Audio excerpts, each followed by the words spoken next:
1978 and two more Geordies leading out the Cup finalists, Nottingham Forest and Liverpool. Brian Clough and Bob Paisley were two of the most famous names in the game. But a teenage unknown by the name of Chris Woods upstaged everyone that year.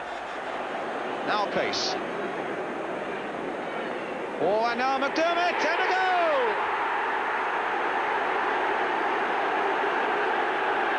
They're off their seats on the bench, and it's been disallowed.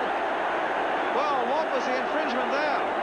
There must have been an offside as that ball swept past Chris Woods from Terry McDermott, and Liverpool are disappointed. And here's Erin Hughes, going a long way forward. Good save! Oh, what a good save by Chris Woods. Kenny Dalglish. Now Kennedy. Thundering a left-foot shot. Oh, and he's lost it this time. And he just about saved it before Dalglish could get in. Forrest making one or two very elementary mistakes. And again, young Chris Woods getting beautifully behind a shot from Terry McDermott. Well, I thought I would be, a little bit nervous, more nervous than what I was, but when I got out there, when we went out for a walk, I felt, with all the other players around me, it was, a really tremendous feeling. And then when we went out, I was just looking forward to it, that was all. Yeah. Chris Woods and Nottingham Forest defiance continued through a controversial Old Trafford replay. Case arriving, and Case going for it, and it's come through to McDermott, hooked across, and missed them all. McDermott, Kennedy, Dalglish, McDermott, nice football by Liverpool, and the header out from Anderson has come straight to Neil. Good save, once again. Callaghan, Case, Dalglish, they come to meet Case, and Dalglish was given a bit of room. Left foot, goalkeeper saw it late and got down well. Neil taking over again and jinking through past three and going for the shot, and good goalkeeping stopped him. Clark with called for the long one, and it was accurate. Woodcock, a good ball for O'Hare, was in a marvellous position. He was tripped. I think Mr. Partridge is given the penalty. Now, was that inside or outside? They are saying outside. Here's O'Hare going. There's Thompson going for the tackle. And it looked to me as though it was outside. But the decision is a penalty. Robertson versus Clements.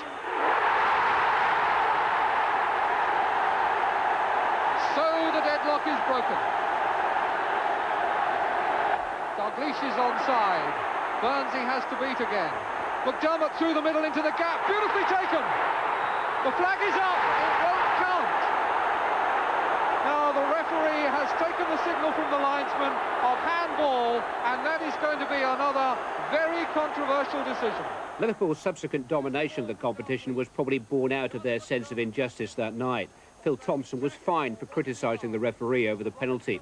The best team in Europe had got themselves in a lather about the competition their fans used to call the Mickey Mouse Cup. That cup left Old Trafford in the hands of Brian Clough and Peter Taylor. The League Cup was now a major talking point. Obvious penalty. I think John would have stuck it in. No one's doubting it, surely. I think it was just in the box and no more, Although, I'm not certain, to be quite honest. But I think it may be just inside. Television will tell, anyway. The trip occurred inside the penalty area as far as I was concerned, and it was confirmed for me. I'll have swear on anything. You put a Bible in front of me now, the ball's hit me in the chest here. And it's fallen perfectly for me, and I've just put it in the back of the net. Well, from where I was, it appeared that there could have been a possible handball. It was confirmed by the member of my team on the line. You're looking to protect your team, I suppose, and do your best. And that's all I was doing. That's all I was doing, in all honesty. I was just trying to help my team. I was young, hot-headed, very upset, local lad. The way I seen it cost my team the League Cup, and I was gutted. Laurie McMenemy and Alan Ball were the gutted parties when Forest retained the trophy at Southampton's expense in 1979. Boyer again, Peach waiting for it now, Peach getting it. Right foot perhaps, no, Alan Ball. Played in there, now for Peach! And a goal! Curran. Holmes is loose on this side, if Curran can hoist one far enough, Boyer's in there! And Holmes was almost in there. What a brave and a good piece of goalkeeping by Shilton. And Forest looking a little more aggressive in the second half. Here's Robertson now. Can he get a shot in? Oh! And a goal there! Oh! Well, Birtles got a chance he should never have been allowed.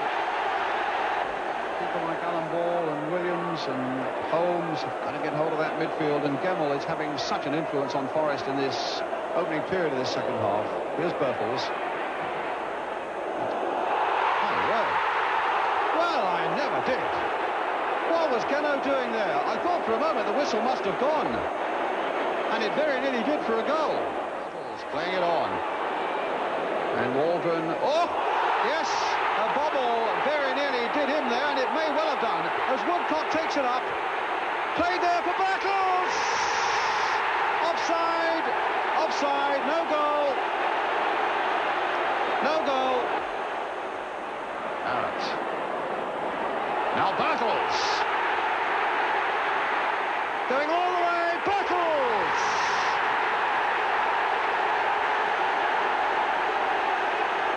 Gemmell. Woodcock. And another one, Tony Woodcock. Williams.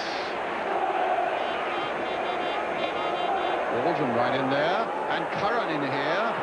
Oh, and a great goal by Nick Holmes. McMenemy had every cause to tell his beaten players to lift their heads. It had been the best final since the heroics of Queen's Park Rangers and Swindon in the late 60s. But there was no parting Nottingham Forest from the League Cup. They had made the first successful defence. And 12 months later, they were attempting the second against Wolverhampton Wanderers. After selecting as assistant Peter Taylor in '79, Brian Clough chose veteran Jimmy Gordon to lead out the team in 1980.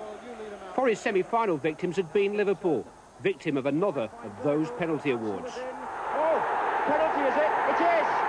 A penalty. Birtles was brought down. What a dramatic finish. John Robertson again stood between Liverpool and the one major trophy that had eluded their relentless treasure hunt. Same corner, same result. Forest were heading for their third consecutive final. But a hat-trick of triumphs was denied them by one of the most bizarre winning goals in Wembley Cup final history. Now Palmer. Now Gray. A little touch by Birtles. Doesn't find Robertson. Daniel playing it towards Andy Gray. Could be interesting. And this is the goal. Andy Gray has scored it. Needham and Shilton got in a terrible mix. And Andy Gray has the simplest of jobs to put Wolves into the lead. The celebrations that greeted Andy Gray's gift-wrapped winner provided further evidence of the growing status of the League Cup. Even a battle-hardened winner like Emlyn Hughes wore a special smile to mark Wolves' victory. Meanwhile, the Forest inquest had begun. Any goals that we concede looked terrible. This looked a disaster. It was like a morgue in here at 5 o'clock, and it's still like a morgue now. And I said, well, if this is what defeat tastes like, we don't want the taste ever again. Oh, it's rotten. Another 9 years would pass before Brian got the taste of defeat out of his mouth by feasting on League Cup final success again.